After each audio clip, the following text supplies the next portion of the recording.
Hello à tous et bienvenue sur ma chaîne YouTube pour une nouvelle recette sans gluten et sans lactose. Aujourd'hui, nous allons réaliser ensemble des briochettes aux pépites de chocolat. Et je vous dis pas la gourmandise de ces brioches.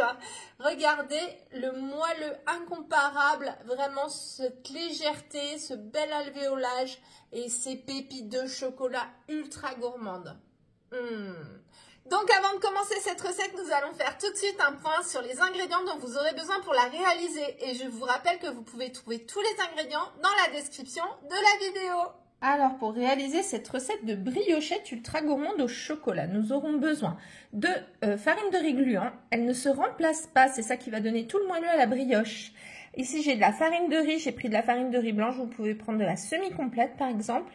Ici, j'ai de la fécule de maïs. Vous pouvez prendre tapioca ou pomme de terre si vous ne pouvez pas tolérer le maïs. Ici, j'ai de la levure de boulanger déshydratée, du sel fin, du psyllium en poudre. Vous pouvez prendre du tégument. Je vous mettrai la correspondance dans la description de la vidéo. Ici, j'ai du sucre. Vous prenez le sucre de votre choix, mais pas liquide. Là, j'ai de la margarine végétale ferme. Ne prenez pas style crémeux, un peu style Saint-Hubert ou des trucs comme ça ne fonctionnera pas. Il faut vraiment quelque chose de ferme. Là, j'ai du lait végétal. Ici, j'ai des œufs. Alors, les œufs, faites attention. Moi, j'ai deux petits œufs. Ils sont vraiment de petite taille.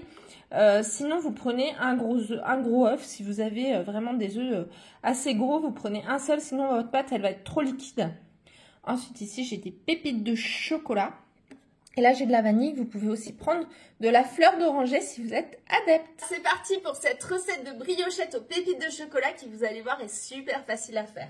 Alors moi, je vais la faire dans la cuve de mon robot, mais vous pouvez la faire sans problème à la main. Donc alors, du coup, dans la cuve de mon robot, je vais y mettre ma levure de boulanger déshydratée avec mon psyllium en poudre. Ou psyllium en tégument si vous avez que ça à la maison. Vous pouvez aussi très bien le mixer très fin, il n'y a pas de souci. Au contraire, ça s'incorporera encore mieux dans votre pâte.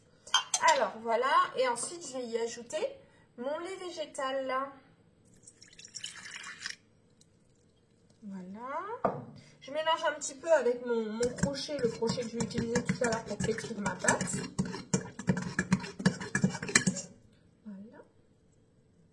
Et là, je vais ajouter mes farines. Donc, alors, ici, j'ai... Alors, non, j'ai commencé par la fécule. Donc, alors, fécule de maïs, ici. Hop, là, ça, c'est la farine de riz. Et la farine de riz gluant. Voilà. Je vais y ajouter mon sucre. Le sel, alors le sel, on fait très attention que ça ne touche pas la partie où il y a la levure. C'est hyper important. Si vous avez votre liquide qui dépasse un petit peu avec la levure, faites attention, voilà, parce que le sel tue les levures. Et ensuite, je vais ajouter mon arôme vanille, ainsi que mes œufs. En fait, il me restera plus que ma margarine végétale et mon chocolat, mais ça, on va vraiment les incorporer au moment du pétrissage. Une fois que notre pâte sera bien mélangée. Voilà. Donc là, j'ai tous mes ingrédients sauf mon chocolat et ma margarine végétale. Et on va pouvoir mettre à pétrir tout ça. Allez, donc au départ, on va commencer en vitesse bien lente. Juste pour mélanger nos ingrédients. Alors, ça se mélange super bien. Mais on va quand même venir décoller un petit peu la farine qui s'est mise un petit peu sur les bords pour être sûr que tout soit bien mélangé. Hop.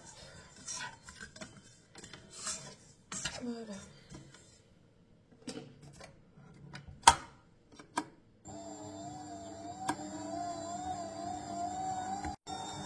Alors, une fois que ma pâte est bien mélangée, je vais y incorporer mes morceaux de margarine.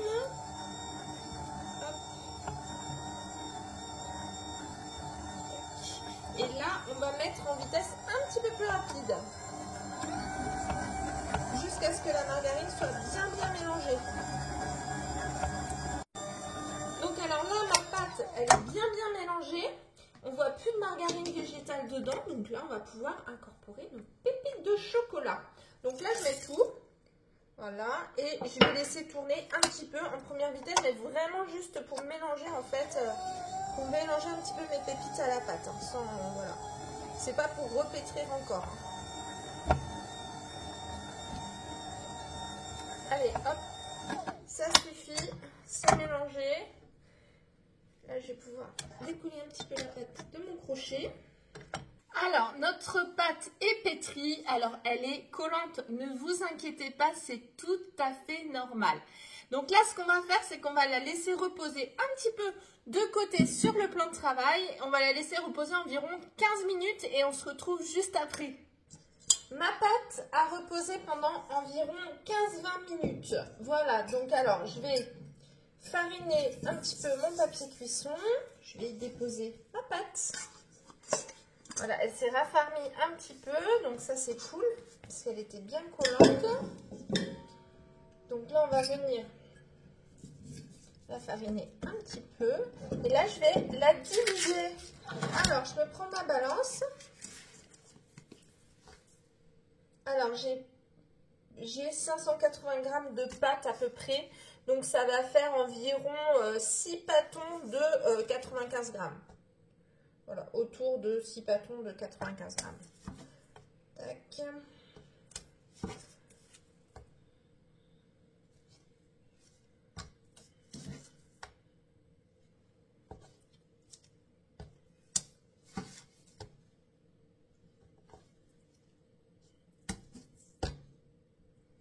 Voilà.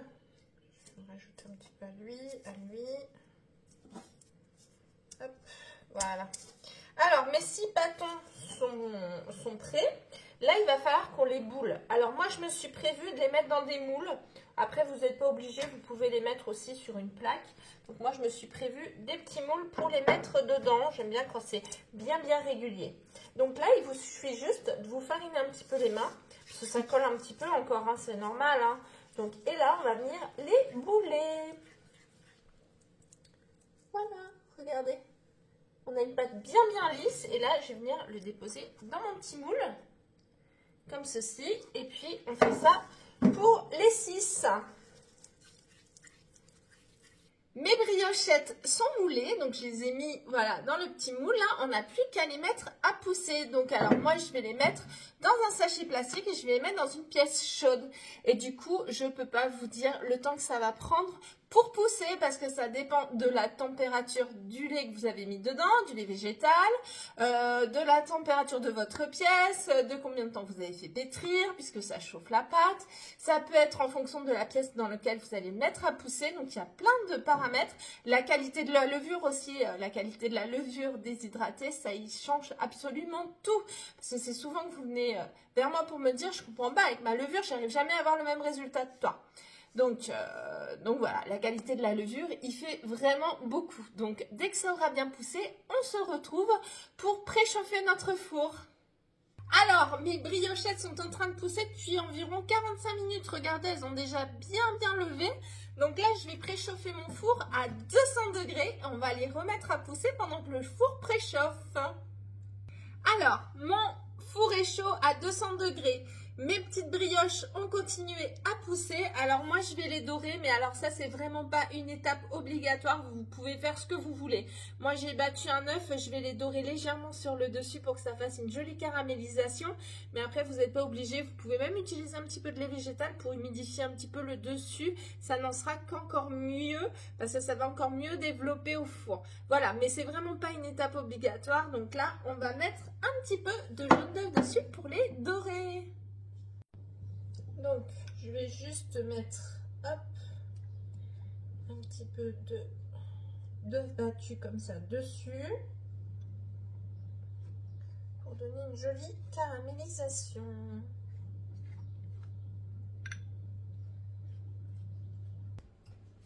Et on se retrouve juste après la cuisson. Alors, mes petites briochettes sont prêtes à être mises au four. Alors, si vous les avez mis directement sur votre papier cuisson, elles vont s'étaler un tout petit peu. Elles n'auront pas la même forme que les miennes. Moi, elles vont être du coup plus hautes.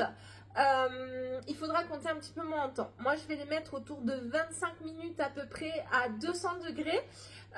Et après, ça dépend aussi de la taille dont vous avez fait vos briochettes. Si elles sont en moule, en général, ça prend un petit peu plus de temps à cuire. Si c'est un moule en métal, ça va mettre un peu moins de temps. Si c'est du moule en silicone comme ça, par exemple, moi, elles sont bien hautes. Ça va mettre autour de 20-25 minutes, voilà. Par contre, c'est vrai que si vous les mettez directement sur votre plaque, ça va être saisi tout de suite. Il faudra peut-être un petit peu moins de temps en cuisson. Allez, c'est parti pour 20-25 minutes à 200 degrés. Mes petites briochettes sont cuites, je vais les sortir avec vous. Hop, j'essaie de pas me brûler. Regardez comme elles sont jolies. Je vais venir les démouler, les poser sur une grille pour pas qu'elles se ratatinent à l'intérieur du moule. Et voilà. Regardez comme elles sont jolies. Alors là, je vais les mettre à refroidir un peu et après, on va pouvoir passer au meilleur, c'est la dégustation. Mes petites briochettes sont refroidies. Alors, elles sont tièdes. C'est là qu'elles sont meilleures avec les pépites de chocolat quand c'est encore un petit peu chaud à l'intérieur. Moi, pour moi, c'est là que c'est vraiment le meilleur. Hop, je m'en sélectionne une. Allez. Elles sont bien moelleuses, bien gourmandes. C'est bon, hein? Oh là là. Vous avez vu comme elles sont bien légères? C'est tellement bon là avec le chocolat qui est encore chaud à l'intérieur. Vous ne pouvez pas imaginer. Alors, vous me demandez souvent comment les conserver, comment conserver vos produits. Alors moi, tout, mais absolument tout, je les mets dans des sachets plastiques et je les garde dans le bas de mon réfrigérateur. Et en fait, ça se garde quand même plusieurs jours. Enfin, là, bon, il y a des œufs dedans. Ça va se garder facilement une dizaine de jours. Sinon, le pain, c'est vrai qu'en général, je le garde dans le bas de mon réfrigérateur. Je les garde super longtemps, mes pains. Je les coupe et le matin, je les mets dans mon grille-pain et je les fais chauffer comme ça. Donc là, les briochettes, si vous ne les mangez pas le jour même, vous pouvez les réchauffer dans le four, par exemple. Vous les enrobez dans un petit papier d'alu et vous les faites réchauffer. Moi, je trouve que la congélation, malheureusement, ça détériore encore un peu le produit sans gluten. Et pour moi, c'est pas aussi bon. Voilà. Je vous le dis franchement, je ne suis pas une partisane de la congélation pour les produits sans gluten. Après le pain encore, quand on le coupe en tranches et qu'on le passe en grille-pain, quand il est encore congelé, ça va super bien. Mais voilà, mais pour le genre pour ce genre de brioche, gâteau, etc., je suis pas trop une partisane de la congélation. Mais en tout cas, hormis ça, ben ces brioches, franchement, je m'en mange un petit bout, hein, vous permettez? Oh là là, cette gourmandise. Faut vraiment que vous testiez cette recette.